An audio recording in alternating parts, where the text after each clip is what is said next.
3,000 years ago, one of the most advanced civilizations in the ancient world described a city so magnificent that the gods themselves were said to have built it. A city of gold and crystal, rising from the sea, with 12 broad roads, 1,000 palaces, and walls that no enemy could breach.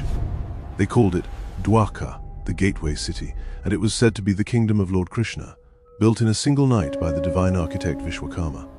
And then, according to the ancient texts, the sea swallowed it whole. Mainstream historians dismissed this as mythology for centuries, until 1988, when a team of Indian marine archaeologists dove into the Arabian Sea off the coast of Gujarat and found it. An entire submerged city, perfectly matching the ancient descriptions, lying on the ocean floor in organized geometric blocks with walls, street support, and artifacts carbon dated to over 9,000 years ago. Dwarka is not a myth. It is a discovery, and it rewrites the entire history of human civilization. Before we go further, did you grow up hearing about Dwarka as a story, a myth, or a real place? Tell me in the comments. I want to know how many of you already knew this was real. Here is why this discovery is so extraordinary. Long before any archaeologist entered the water, the ancient texts had already written the excavation report. The Mahabharata, one of the oldest epics in human history, describes Dwarka in precise architectural detail. It sits on the western coast of India. It is built on reclaimed land from the sea. It has 6 sectors, 12 main roads, and is surrounded by a fortified wall. The Harivamsa text describes the city's port, its harbor infrastructure, and the exact sequence of its submergence. The sea rose gradually, consuming the city block by block over 7 days following the death of Krishna. Scholars had always treated these as poetic embellishments. But when Dr. S.R. Rao of India's National Institute of Oceanography mapped the underwater ruins against the textual descriptions, the match was near perfect. The city was exactly where the text said it would be. The layout matched. The port matched. The seawall matched.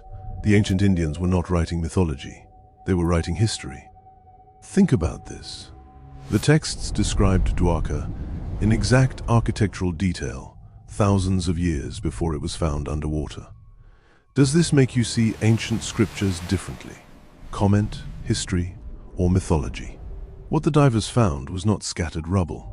It was a planned city, stone blocks arranged in geometric patterns consistent with ancient urban planning.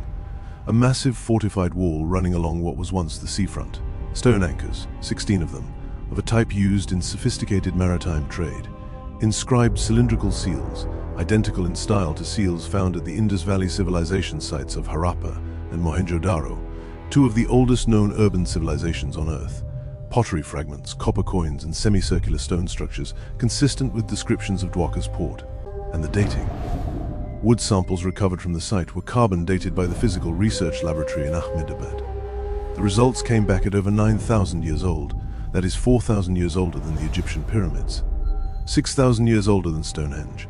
If accurate, it means that when every other civilization we consider advanced was just beginning, the people of Dwarka were already building walled port cities with international trade networks and sophisticated urban infrastructure.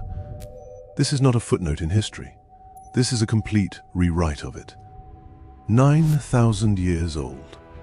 That's older than Egypt, older than Mesopotamia, older than anything mainstream history teaches as the beginning of civilization. Why do you think this discovery isn't in every textbook? Comment below. I want your honest answer. The Lost City of Dwarka is not a theory. It has been photographed, mapped, carbon dated, and confirmed by India's own government scientific institutions. The artifacts are in museums. The sonar data is published. The dating is verified. What is not yet confirmed, what mainstream academia continues to resist, is what Dwarka means.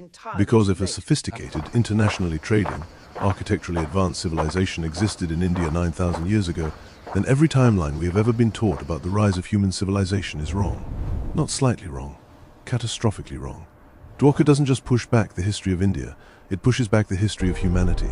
And here is the question that haunts every researcher who has dived on this site. If Dwarka is real, and it is, what other cities are still down there, waiting for someone to drain the right pond, or point the right sonar at the right stretch of ocean floor?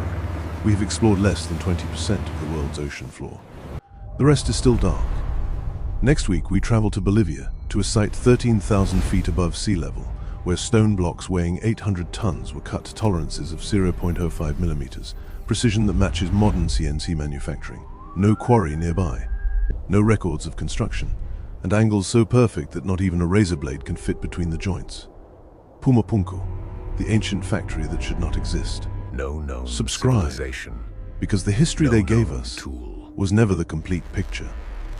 Last question, and I genuinely want to discuss this. If Dwarka proves that advanced civilization existed 9,000 years ago, what does that mean for everything else we think we know about human history? Leave your thoughts below. I'll be in the comments.